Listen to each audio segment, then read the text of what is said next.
नमस्कार दोस्तों, हाल ही में केंद्र सरकार ने घोषणा कर दी है कि 18 से 22 सितंबर तक संसद का विशेष सत्र आयोजित किया जाएगा। ऐसे में बीएड अभ्यर्थियों के लिए एक उम्मीद की किरण जगी है, क्योंकि संसद का विशेष सत्र किसी भी विशेष बिल को पास करने के लिए ही बुलाया जाता है। आपको बता दें, देश भर में बीएड के 1 करोड़ अभ्यर्थियों का लगातार विरोध जारी है। इसी को देखते हुए केंद्र सरकार इस विशेष सत्र में अध्यादेश लाने पर विचार कर सकती है। अब सवाल आता है कि इस विशेष सत्र में वो कौन कौन से रास्ते हैं जिनके जरिए बीएड को फिर से प्राइमरी में शामिल किया जा सकता है। आज की इस वीडियो में हम इसी मुद्दे पर चर्चा करेंगे, आखिर सरकार किन किन तरीकों से बीएड को फिर से प्राइमरी में शामिल कर सकती है। साथ ही संसद के विशेष सत्र में सरकार बीएड के लिए कानून लेकर आए, इसके लिए बीएड अभ्यर्थियों को क्या करना होगा, इस पर भी चर्चा करेंगे। इसके अलावा हाल ही में सुप्रीम कोर्ट ने बीएड के फेवर में क्या आदेश दिया है, उस पर भी बात करेंगे। पूरा मामला समझने के लिए वीडियो को अंत तक जरूर देखें। इस चैनल के माध्यम से हम बीएड अभ्यर्थियों की लगातार आवाज उठा रहे हैं, इसलिए चैनल को सब्सक्राइब कर बेल आइकन को प्रेस करें ताकि बीएड से रिलेटेड हर वीडियो आप तक पहुंच सके। सारा विवाद है, इसमें गलती किसकी मानते हैं? गलती सरकारों का है। जब चुनाव आता है तो वैकेंसी की बात करते हैं। उत्तर प्रदेश सरकार एकदम भ्रष्ट सरकार है, हर चीज में फेल है। ये सिर्फ मंदिर और मस्जिद में लड़ाई करवाती है बस। बिस्कुट टापी वालों को, डांस और नाच गनैया करने वालों को आप उसमें मेंबर बना रहे हो, तो हम कैसे मान लें कि आप हमारे शिक्षा को आगे बढ़ा रहे हैं। बीटीसी की है, आपको कुछ राहत हो गई? राहत तो हुई है, पर हम अनकंफर्टेबल महसूस कर रहे हैं, क्योंकि बीएड वालों को भी हक छीना जा रहा है। एनसीईआरटी अपना नोटिफिकेशन जारी किया 2018 में। क्यों जारी किया था? हम बीटीसी करने जा रहे थे, पापा हमारे जमीन बेच के तब हमको पढ़ाए। 67,000 रुपए हम कोचिंग की फीस टेट के लिए, मेरे टेट में 115 नंबर है और सीटेट में 103 नंबर है। बताइए हम लोग क्या करें? बताइए, हम लोग सड़क पे आ गए हैं 2 दिन से। देखिए बोलते बोलते एकदम गड्ढे बैठ गए सर, क्या करें बताइए। एक टाइम में खाना घर वाले ने कैसे खाते हैं वो हम लोग जानते हैं सर। पापा रोज रो के, शाम में रात में रो के बात करते हैं सर। क्या करें क्या ना करें, कुछ समझ नहीं आ रहा सर। एकदम कर्जा ले लेकर इनको बीएड करवाए हैं, तब हमारे पापा के पास पैसा भी एक भी नहीं था, तो कर्जा लेकर अभी कर्जा भरा नहीं गया और इनको बीएड से बाहर कर दिया गया। दोस्तों, आप जान ही गए होंगे कि केंद्र सरकार ने 18 से 22 सितंबर तक संसद का विशेष सत्र बुलाया है। आज तक के इतिहास में जब कभी भी विशेष सत्र बुलाया गया है तो उसमें देश के सबसे गंभीर मुद्दों के लिए अध्यादेश या बिल लाया जाता है। दोस्तों, बीएड मामला भी देश का सबसे गंभीर मामला है, जो केवल एक राज्य का नहीं बल्कि देश के 1 करोड़ बीएड के परिवार से जुड़ा मुद्दा है। दोस्तों, इस समय देश में इससे अधिक गंभीर मुद्दा शायद ही कोई होगा, क्योंकि ये मुद्दा सीधे सीधे देश के युवाओं से जुड़ा है। वो युवा जिसने कर्ज लेकर बीएड किया और उसे आज अयोग्य घोषित कर दिया गया।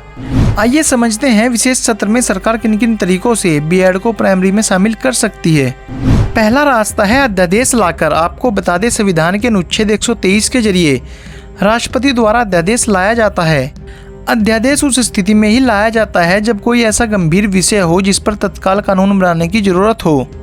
अध्यादेश वो कानून है जो सुप्रीम कोर्ट के फैसले को भी पलट सकता है। देश में ऐसा कई बार हो चुका है जब सुप्रीम कोर्ट के फैसले को अध्यादेश लाकर बदल दिया गया। इसलिए 2024 के चुनाव को देखते हुए केंद्र सरकार विशेष सत्र में ऐसा कर सकती है। हालांकि केंद्र सरकार अध्यादेश तभी लेकर आती है जब संसद में कोई सत्र ना चल रहा हो, पर उम्मीद यही है कि सरकार अध्यादेश के इस कानून को संसद से पास कराए ताकि बीएड पूरी तरीके से सेफ हो जाए। अब जानते हैं वो दूसरा तरीका जिसके जरिए सरकार बीएड को पुनः प्राइमरी में शामिल कर सकती है। दूसरा रास्ता है आरटीई एक्ट 2009 में संशोधन करके। आपको बता दें, आरटीई एक्ट 23 की उपधारा 2 में प्रावधान है कि यदि किसी राज्य में शिक्षक पर्याप्त संख्या में नहीं है तो केंद्र सरकार चाहे तो निर्धारित योग्यता में छूट देकर बीएड अभ्यर्थियों को मौका दे सकती है, जिसके लिए सरकार को आरटीई एक्ट में संशोधन करना होगा। अब यहाँ एक बहुत बड़ा सवाल देश के सामने यह है कि जब सरकार ने 28 जून 2018 को बीएड को प्राइमरी में शामिल किया था तो क्या वह लीगल संशोधन नहीं था? और अगर लीगल संशोधन था तो सुप्रीम कोर्ट ने बीएड को प्राइमरी से बाहर क्यों किया? तो इस पर आपको बता दें, सुप्रीम कोर्ट ने बीएड को बाहर करते हुए अपने आदेश में साफ साफ कहा कि सरकार के पास निर्धारित योग्यता में छूट देने का अधिकार जरूर है, लेकिन सरकार ने बीएड को प्रॉपर चैनल के थ्रू प्राइमरी में शामिल नहीं किया है। कोर्ट ने जब एनसीटी से पूछा कि 28 जून 2018 के गजट को जारी करने के लिए जो कमेटी एनसीटी ने बनाई है उसकी रिपोर्ट कोर्ट में प्रस्तुत की जाए, तो आपको जानकर हैरानी होगी कि एनसीटी ने बीएड को शामिल करने के लिए कोई भी कमेटी बनाई ही नहीं थी। क्योंकि अगर कमेटी बनाई गई होती तो उसमें दिखाया गया होता कि कई राज्यों में डीएलएड अभ्यर्थियों की संख्या बहुत कम है, इसलिए एनसीटी ने बीएड को प्राइमरी में शामिल किया है। लेकिन ऐसा कोई भी डेटा एनसीटी ने सुप्रीम कोर्ट में नहीं दिया और आखिरकार सुप्रीम कोर्ट ने बीएड को प्राइमरी से बाहर कर दिया। दोस्तों, सरकार की इतनी बड़ी लापरवाही से 1 करोड़ बीएड अभ्यर्थी बर्बाद हो गए। अब बात करते हैं जो बीएड अभ्यर्थी पहले से ही नौकरी कर रहे हैं उनके लिए सुप्रीम कोर्ट ने क्या कहा।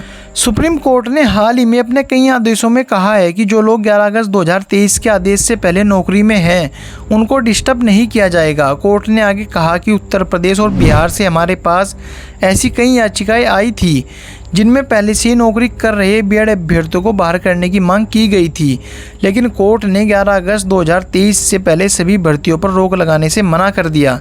दोस्तों, जब से सुप्रीम कोर्ट का बीएड को प्राइमरी से बाहर करने का आदेश आया है तभी से बीएड पर तरह तरह के जोक्स बनाए जा रहे हैं। वहीं दूसरी तरफ डीएलएड अभ्यर्थी से अपनी जीत बताकर मिठाई बांट रहे हैं, जैसे कि उन्हें कल ही सरकार ज्वाइनिंग लेटर देने जा रही है।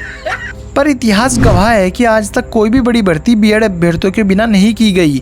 उत्तर प्रदेश राज्य में ही देखें तो 2011 में 72,000 की भर्ती आई थी जिसमें बीएड को शामिल किया गया। उसके बाद साल 2018 में 68,500 शिक्षकों की भर्ती आई जो बिना बीएड के की गई थी, इसलिए इस भर्ती में सीटें ही नहीं भर पाई। फिर उसके बाद 69,000 शिक्षकों की भर्ती आई जिसमें दोबारा से बीएड को मौका दिया गया। इस भर्ती में आधे से ज्यादा अभ्यर्थी बीएड के ही सिलेक्ट हुए, इसलिए डीएलएड अभ्यर्थियों को भी ये समझना चाहिए कि सरकार बिना बीएड को शामिल किए कोई बड़ी भर्ती नहीं निकालेगी। अब जानते हैं बीएड छात्रों को ऐसा क्या करना होगा जिससे 18 सितंबर को संसद के विशेष सत्र में बीएड मुद्दे पर सरकार बिल लाने के लिए बाध्य हो जाए। दोस्तों, बीएड अभ्यर्थियों के पास ये सबसे अच्छा मौका है सरकार तक अपनी बात पहुंचाने का और फिर से बीएड को प्राइमरी में शामिल कराने का। इसके लिए बीएड अभ्यर्थियों को क्या करना होगा ये बताने से पहले आपको समझना होगा कि संसद का विशेष सत्र क्या होता है। जैसा कि विशेष शब्द से ही पता चल रहा है कि विशेष बिल या विशेष कानून बनाने के लिए ही संसद का विशेष सत्र बुलाया जाता है। यदि देश में किसी गंभीर मुद्दे पर कानून लाना हो या कानूनों में संशोधन करना हो तो इस स्थिति में ही संसद का विशेष सत्र बुलाया जाता है। इसमें कोई भी सांसद किसी भी बिल को संसद में पेश कर सकता है। अब जानते हैं बीएड अभ्यर्थियों को क्या करना होगा। दोस्तों, सबसे पहले सभी बीएड अभ्यर्थी सोशल मीडिया जैसे फेसबुक, ट्विटर, यूट्यूब के माध्यम से सरकार तक लगातार अपनी बात पहुंचाते रहें। साथ ही देश में जितने भी आपकी लोकसभा के सांसद हैं उनको ज्ञापन के माध्यम से अपनी समस्या से अवगत कराएं। उनको बताएं कि आखिर कैसे बीएड को योग्य होते हुए भी अयोग्य घोषित कर दिया है जबकि इसमें उनकी कोई गलती नहीं है। इसी के साथ जो लोग ये वीडियो देख रहे हैं वो सभी बीएड अभ्यर्थी देश के प्रधानमंत्री और राष्ट्रपति के नाम पत्र लिखकर उसमें अपनी समस्या मेंशन कर उसे स्पीड पोस्ट करें। दोस्तों, समय बहुत कम है और टारगेट बहुत बड़ा, इसलिए सभी बीएड अभ्यर्थी जागरूक हो जाएं और अपने आसपास सभी बीएड अभ्यर्थियों को भी जागरूक करें। साथ ही इस वीडियो को हर जगह शेयर करें ताकि हर एक बीएड अभ्यर्थी हमारी इस मुहिम से जुड़ सके और अपने अधिकारों के लिए लड़ सके। दोस्तों, बीएड मुद्दे पर हर एक अपडेट के लिए चैनल को सब्सक्राइब जरूर करें। मिलते हैं नेक्स्ट वीडियो में बीएड मुद्दे पर किसी बड़ी अपडेट के साथ। दोस्तों, अगर इस वीडियो से किसी की भी भावनाओं को ठेस पहुंची हो, खासकर डीएलएड अभ्यर्थियों की भावनाओं को ठेस पहुंची हो तो उसके लिए सॉरी